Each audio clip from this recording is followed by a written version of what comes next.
The City at World's End. Chapter 6. Caravan into Tomorrow.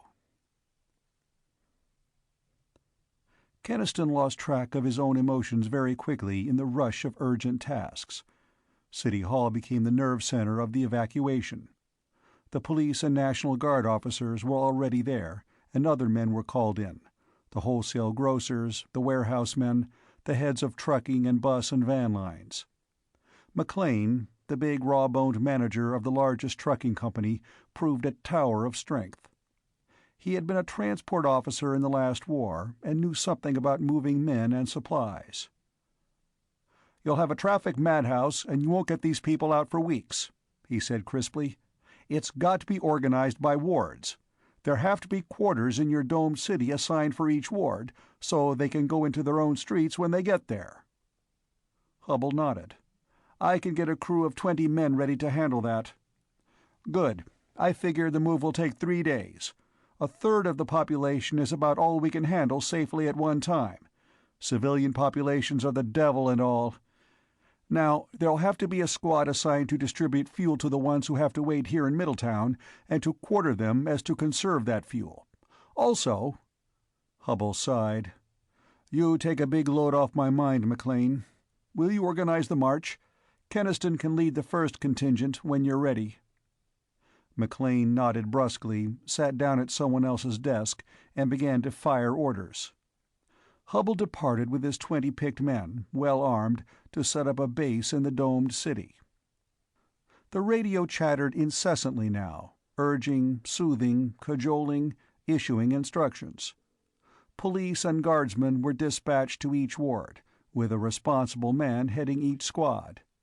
They were ordered to take the streets house by house, to assure complete evacuation, and also to ascertain how many private cars could be counted on for transportation. The city buses could carry only a fraction of the evacuees. McLean was the one who thought of the patients in the Middletown hospitals, and set men to collecting ambulances, hearses, whatever would carry the sick comfortably. The police patrol wagons and a few big army trucks from the armory he assigned to move prisoners in the jail who could not safely be released. But they and the sick would be left until the last day, to ensure proper quarters for their reception. Fleets of trucks were started to the warehouses, with hasty lists of the food and other emergency supplies that must go with them. "We can run a truck line back to Middletown for more supplies later," McLean told Keniston. "But this stuff we'll need right away." The first and second wards were to go first, and that meant that Carol and her aunt would be in the first day's evacuation. Keniston managed to get away long enough to see them. He was sorry he went. Mrs. Adams sat weeping in the living room, and Carol struggled alone with blankets and mattresses and suitcases, in a bitter, stony-faced mood that Keniston could not quite understand. He stayed longer than he should have done to help them pack, trying earnestly to penetrate Carol's tight-lipped silence. "I know it's hard to leave your home," he said, "but it's hard for everybody. And after all, we'll have shelter and warmth, and can stay alive." "Shelter and warmth," said Carol. She looked around at the starched white curtains, the polished furniture, the pictures on the walls, and the bits of fine china that were so lovingly placed, and she said bitterly, "We had those. We had them for generations, until we had to have scientific progress, too." "I'll admit you have a point there," said Keniston heavily, "but it's too late to argue now." "Yes," she said, "too late." Suddenly she began to cry, in a slow, painful way that was not in the least like Mrs. Adams' whimpering. "Oh, Ken, my house and all the things I loved." She had wit enough to know that it was not for glass and china that she wept, but for a way of life that was gone and could never possibly return. He felt a terrible pity for her, which almost smothered his irritation at the inability of the female mind to grapple with the essentials of a situation. "It won't be so bad," he said reassuringly. and I'll be leading tomorrow's first evacuation and won't be far from you at any time." It was before 9 o'clock the next morning when Keniston left City Hall with McLean to check the progress of preparations. Under the cold red eye of the sun, Middletown seethed with an excited activity that centered in the first and second wards. Cars were being hastily loaded, piled high on roofs and fenders. Children were being called together, barking dogs being caught and leashed, families gathering in excited haste. Roar of motors filled the wintry air. Motors of great trucks rumbling to and from the warehouse. Motors of police cars dashing with sirens screaming. Sputtering motors of old cars being agonizedly coaxed to life. The people on the streets, the people hurrying with bundles and children and dogs, looked more dazed than frightened. Some of them were laughing, a false merriment edged with excitement. Only a few women were sobbing. McLean and Keniston rode down in the jeep to the center of town, the square. This was the downtown First Ward of Middletown. "The First and Second Ward will move out in that order," McLean told Keniston. "You take charge of the First, since you're to lead the way." Police and National Guardsmen were already forming up cars on South Jefferson Street. Cadillacs, Buicks, Fords, ancient Hupmobiles. City and school buses were crowded with those who had no cars, and piled high with their belongings. Policemen on motorcycles roared past. McLean boomed rapid orders. "Get sidecars on those motorcycles. They won't make it without them over rough ground. Divide up the garbage tow trucks as they come in. Divide them evenly between the wards so they can haul any car that conks out." And to a worried National Guard officer, "No! What the devil use would we have for your field guns? Leave 'em in the armory and bring cots, blankets, camp equipment instead." Then McLean commandeered a car, jumped in, and shouted back to Keniston, "Have 'em ready to move out by noon. I'll have the tube mill whistle sounded for a starting signal." And he was gone, racing off to the other ward gathering point. Keniston found himself faced by police, guardsmen, deputies, officials, all clamoring for orders. "What are we going to do with these cars? Half of them are so overloaded they'll never get anywhere." Keniston saw that. The arriving cars were piled not only with bedding and other essentials, but with radios, musical instruments, big framed family portraits, hobby horses, every sort of possession. "Go along and tear some of that junk off," he ordered. "Form up all the way down South Jefferson, but only 2 abreast, for some of those South Side streets are narrow." As he sweated to marshal the gathering cars, he watched for Carol's blue coupe. When she came, driving with pale self-possession while her aunt looked scaredly at the jam, he got her as near the front of the form-up as he could, and then raced back to the square. The squad leaders rapidly reported in on their assigned streets. "Everybody's out of Adams Street. Everybody's out of Perry Street. Lincoln Avenue. But we haven't got 'em all out of North Street, Mr. Keniston. Some of those old people just won't go." Keniston swore, and then jumped back into the jeep and drove around to North Street. It was the street of shabby, ancient brick houses only 2 blocks off Main Street. And the first person he saw there was a grim-looking, shawled old woman standing with folded arms on her front porch.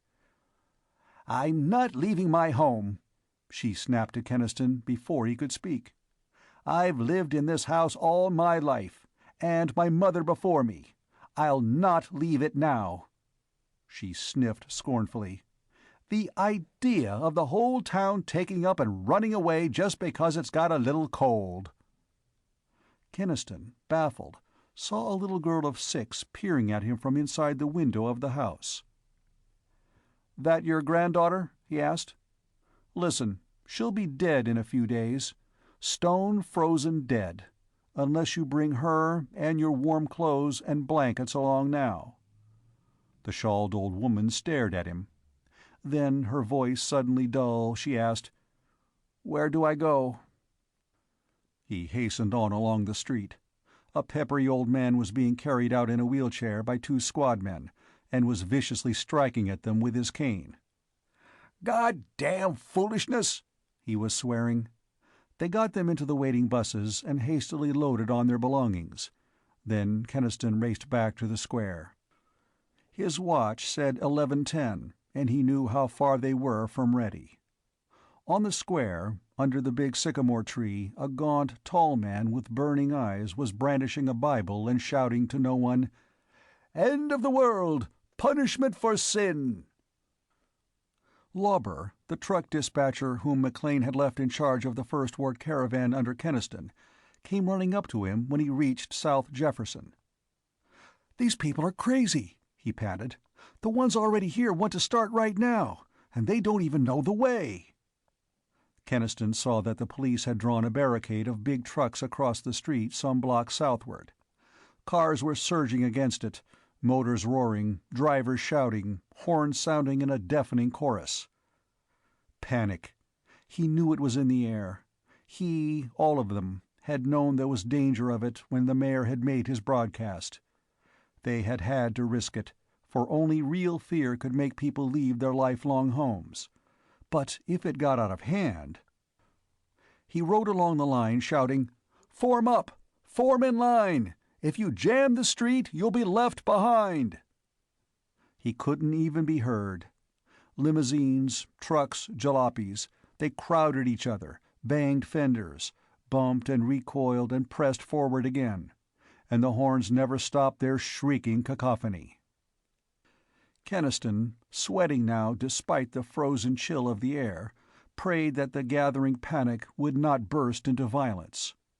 At the front of the surging, roaring mass he found Mayor Garris, and the mayor's pallid face showed that panic had infected him too. "Shouldn't we go?" he shouted to Keniston over the uproar of horns and motors. "Everyone seems ready here." "McLean's running the traffic movement, and we've got to stick to his orders," he shouted back. "But if these people break loose—" the mayor began. He stopped. Over the shrieking horns and thundering motors, a new sound was rising. A distant, banshee wail.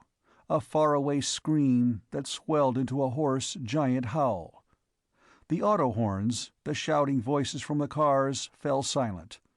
Only the sound of motors was background to that unending scream that wailed across Middletown like a requiem. "That's the 2 mil whistle!" cried Lauber. "That's the signal!" Keniston sent the jeep jumping ahead. "Okay, let those trucks roll! But keep people in line, back of them! No stampeding!" The big diesels that barricaded the way began to snort and rumble, and then started to move out, as ponderously as elephants. Keniston's jeep swung in front, but almost at once cars behind pressed to get around them. "Run the trucks 3 abreast in front!" he shouted to Lauber. "It'll keep them from getting around." Down Jefferson Street, down over the muddy bed of the vanished river, past the old houses with their doors carefully shut and locked, past the playground that looked as forlorn as though it knew that children were going, never to return. Past Home Street, past the silent mills, past the beer signs of South Street, where from an upstairs window a drunken man shouted and waved a bottle at them. Past the last rows of drab frame houses, the last brave little yards whose flowers were blackened now by frost. Keniston saw ahead of them the line of demarcation, the boundary between the past and what was now Earth. They reached it, passed it. And then the rolling ochre-yellow plains were all about them, barren and drab beneath the great fire-lashed red eye of the sun. The cold wind whooped around them as they started to climb the easy slope toward the bridge. Behind his jeep, diesels, jalopies, buses, shiny station wagons rolled with roaring, sputtering, purring motors. Keniston looked back down the slope at them.